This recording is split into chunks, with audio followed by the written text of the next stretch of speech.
in January, the Prime Minister claimed that he had no choice but to take a private helicopter to the Aga Khan's Island. He said there were no other options. It turns out that that is not true. His staff, in fact, arrived at the island by commercial plane, and that bill was picked up by taxpayers too. It's bad enough that the Prime Minister chose to vacation at one of the most expensive destinations in the world when taxpayers have to pay. But why did the Prime Minister tell Canadians a private helicopter was his only option when he knew it was against the law, against his own ethical guidelines, and now we find out it wasn't even true? Honourable Prime Minister. Mr. Speaker, as I've said a number of times in this House, this was a personal family vacation, and of course happy to work with the Ethics and Conflict of Interest Commissioner to answer any questions that she may have. The Honourable Leader of the Opposition. Not an answer.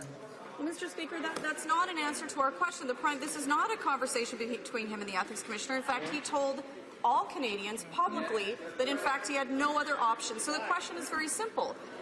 Why did the Prime Minister say he had no other option when, in fact, he did? In fact, his staff took the other option, which is a commercial flight. He knew taking this private helicopter was against the law. It was against his own ethical guidelines, and now we find out it wasn't even true. Why did he tell Canadians this if it wasn't true? Honourable Prime Minister.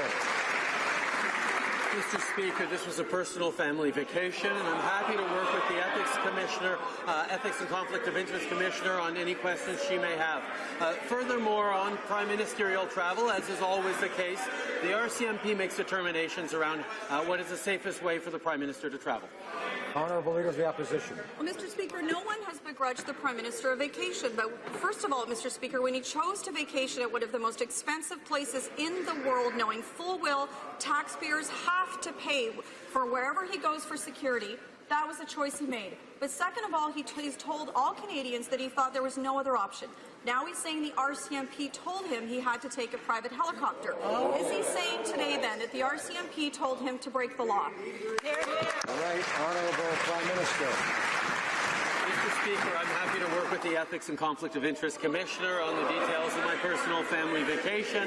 As I've said, the RCMP makes determinations around the safest way for the Prime Minister to travel. Honourable Leader of the Opposition.